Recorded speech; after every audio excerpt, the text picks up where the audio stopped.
తుక్కాపురం గ్రామం, ఆత్మకూరు మండలం, యాదాద్రి భువనగిరి డిస్టిక్. మేము బీజేపీ సీనియర్ నాయకులం. మాకు మా నరేంద్ర మోడీ ఆయుష్మాన్ భారత్ కానీ, అలాగనే మన రైతులకు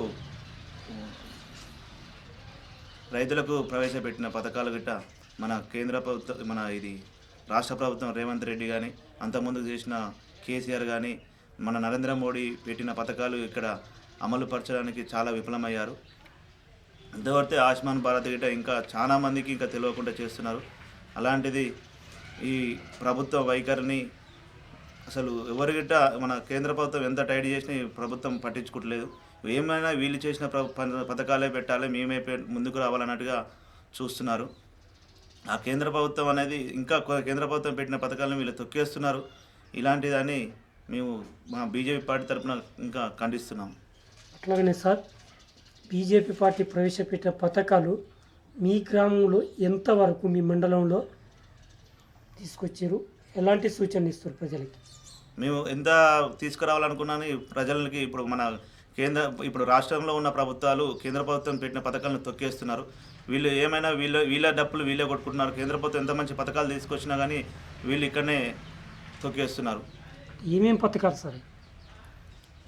ఇప్పుడు మన ఆయుష్మాన్ భారత్ కానీ, మళ్ళీ మొన్న వచ్చింది ఒకటి మన సుకన్య యోజన పథకం ఒకటి, మళ్ళీ అలాగనే మన కిసాన్ ఒకటి వచ్చింది. అలాంటి ఏది గిట్ట వీళ్ళు రాకుండా ఇక్కడ దొక్కేస్తున్నారు. అట్లానే సార్, మన రాష్ట్రంలో ఎందుకు బీజేపీ అధికారంలోకి రాలేకపోతుంది? ఎక్కడ జాప్యం జరుగుతుంది సార్? అసలు కేంద్రంలో బీజేపీ వచ్చింది కానీ రాష్ట్రంలో బీజేపీ రానికి వైకల్యం ఏంటంటే ఇక్కడ నాయకత్వం అనేది కరెక్ట్ లేకుండా అయిపోతుంది. బండి సంజయ్కి అదే అధికారం ఉంటే, ఇప్పుడు బండి సంజయ్కి మన రాష్ట్ర అధ్యక్షుడు ఉంటే మంచిగా ఈసారి వస్తుంది అనుకున్నాం. అధికారం బీజేపీ పక్కా వస్తుంది అనుకున్నాం. కానీ బండి సంజయ్ని మన రాష్ట్ర అధ్యక్షుని తీసేయడంతో ఈ కిషన్ రెడ్డికి అనేది ఎలా బాధ్యతలు ఇచ్చిందో అప్పుడే మన బీజేపీ పార్టీ అనేది వెనుకబడిపోయింది. ఎందుకు బండి సంజయ్ గారిని రాష్ట్ర అధ్యక్షునిగా తొలగించారు సార్? దానికి గల కారణాలు ఏంటి? ఇక బండి సంజయ్ని తీసేసిన కారణాలు ఏంటంటే, ఇప్పుడు బండి సంజయ్ అంటే ఏదైనా ముక్కుసూటిగా మాట్లాడతాడు. ఏమన్నా తప్పు పడితే ఆ తప్పుని ఎమ్మటే బండి సంజయ్ దాన్ని సూచిస్తాడు. కానీ కిషన్ రెడ్డి చాలా సీనియర్ నాయకుడు కాబట్టి ఆయనకు జర ఓపికతోని మాట్లాడతాడు. బండి సంజయ్ అలాంటిది కాదు, ఏమున్నా ముఖంగానే మాట్లాడే వ్యక్తి కాబట్టి బండి సంజయ్ అయితే బాగుండదని చెప్పేసి ఇక్కడ బండి సంజయ్ మీద చాలా వ్యతిరేకత రావడం జరిగింది. అందుకనే బండి సంజయ్ తీసేసి కిషన్ రెడ్డిని పెట్టి ఈ మన రాష్ట్రంలో బీజేపీ రాకపోవడం కారణమే ఇది.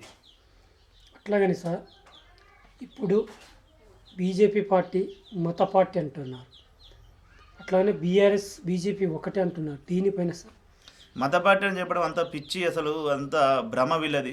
మత పార్టీ అని ఎందుకు చెప్తున్నారో అసలు అర్థమవుతలేదు. కాషాయం జెండా మీద వేసుకొని తిరుగుతున్నాం, ఎవరైనా మీద వేసుకొని తిరగవచ్చు. మేము హిందువులో మనం గర్వంగా చెప్పుకున్న పార్టీ ఒకటంటే భారతీయ జనతా పార్టీ ఒకటే.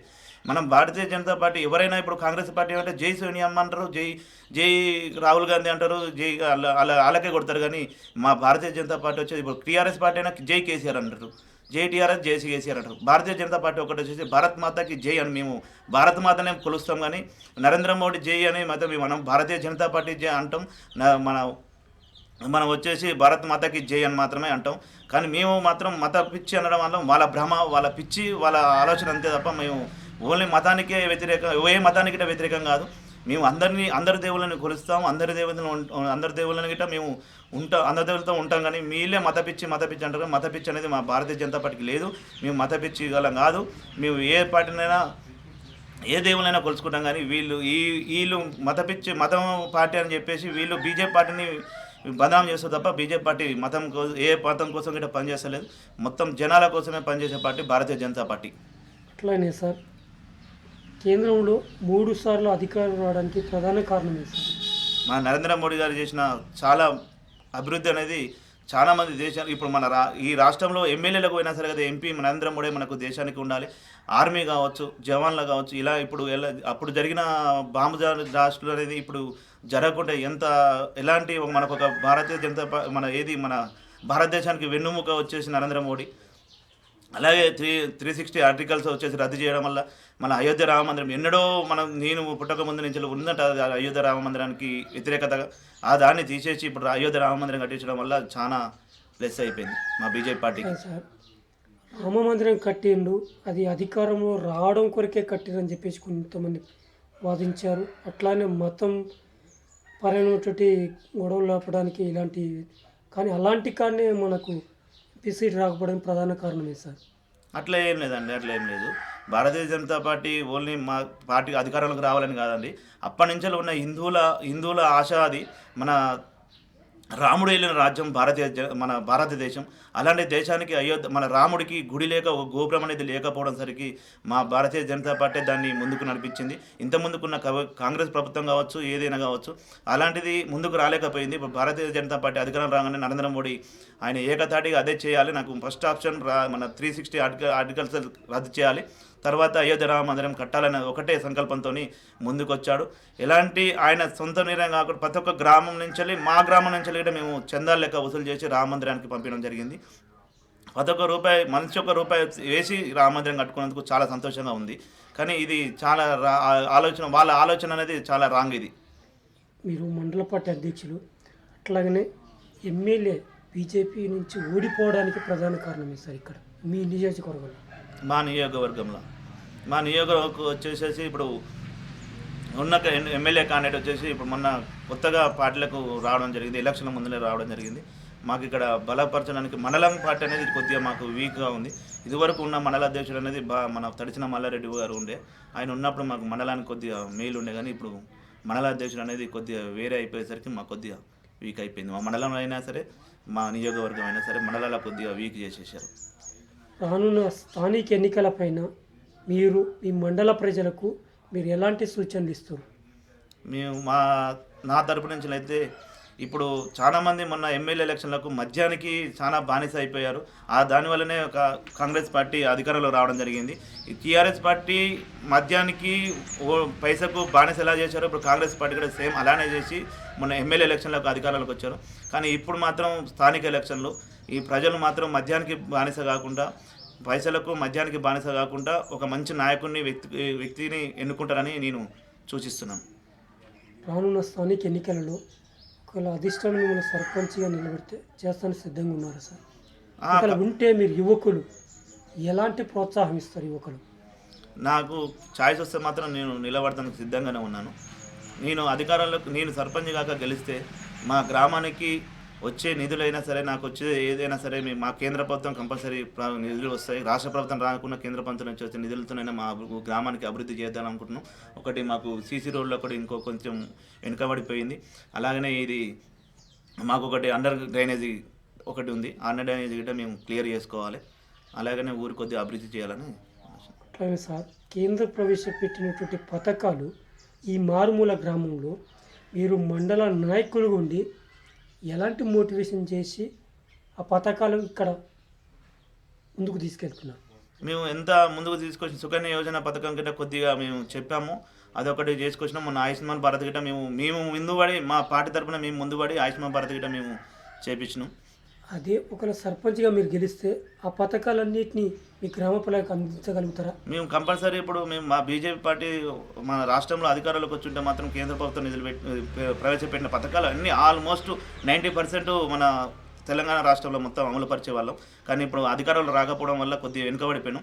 కానీ నేను సర్పంచ్గా మా పార్టీ బీజేపీ పార్టీ గెలిస్తే మాత్రం కంపల్సరీ మేము కేంద్ర ప్రభుత్వం మన కేంద్ర ప్రభుత్వం పెట్టిన పథకాలన్నీ అమలు చేసేందుకు సిద్ధంగా ఉన్నాం. మాజీ సర్పంచ్ గారు పరిపాలన ఏ విధంగా ఉంది సార్? మాజీ సర్పంచ్ పరిపాలన అనేది కొద్దిగా వీక్ అయిపోయింది ఈసారి. సరే చేసాడు, అతనికి వచ్చిన కాడికి అతను చేశాడు. కానీ అతను రాణించిన మన రాష్ట్ర ప్రభుత్వం అనేది సర్పంచులకు ఎలాంటి మన ఏది నిధులు ఇవ్వలేదు. ఎన్నో ఖర్చు పెట్టుకుని జోలకెళ్ళి ఖర్చు పెట్టుకున్నా కానీ రాష్ట్ర ప్రభుత్వం మన TRS party last time TRS party ఉండే సర్పంచ్లు ఉన్నప్పుడు, కానీ ఎలాంటి మన పెట్టిన అమౌంట్ గిట్ట ఇవ్వలేకపోయే వరకు ఈ సర్పంచ్ మొత్తం డీల్ అయిపోయారు. కానీ అతని మీద అనేది మాత్రం చాలా రాంగ్ అని మన రాష్ట్ర ప్రభుత్వమే చాలా వైఖరంగా గురించి విఫలం అయిపోయింది. సర్పంచ్కి ఇచ్చే నిధులు అనేది విఫలం అయిపోయింది. అట్లాగనే సార్, యువత ఎక్కువ మద్యం అండ్ డ్రగ్స్ బాగా విపరీతం అయిపోయింది. దీనిపైన మీ నాయకులకు కానీ మీ ప్రజలకు కానీ మీరు ఎలా మోటివేషన్ చేస్తున్నారు. ఇప్పుడు యువకులు మాత్రం చాలా రాంగ్ స్టెప్ వేస్తున్నారు.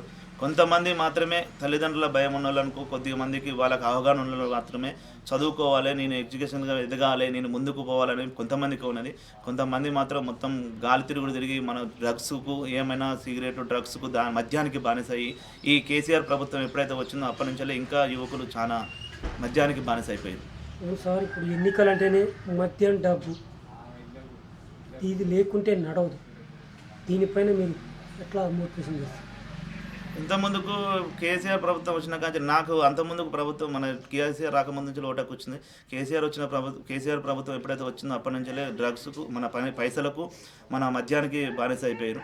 కానీ ఇప్పుడైనా యువకులారా కొద్దిగా మేలుకొని ఇప్పుడైనా మద్యానికి బానిస కాకుండా, పైసలకు బానిస కాకుండా ఒక మంచి నాయకుని ఎన్నుకొని మనకు అభివృద్ధి జరిగేటట్టు చూసుకుందామని నా ఆలోచన. నేనైతే మా యువకులకు ఇచ్చే ఆలోచన మాత్రం గదే. కంపల్సరీ ఈసారి మాత్రం యువకులు మారుతారని ఆ ఆలోచనతోనే అనుకుంటున్నా.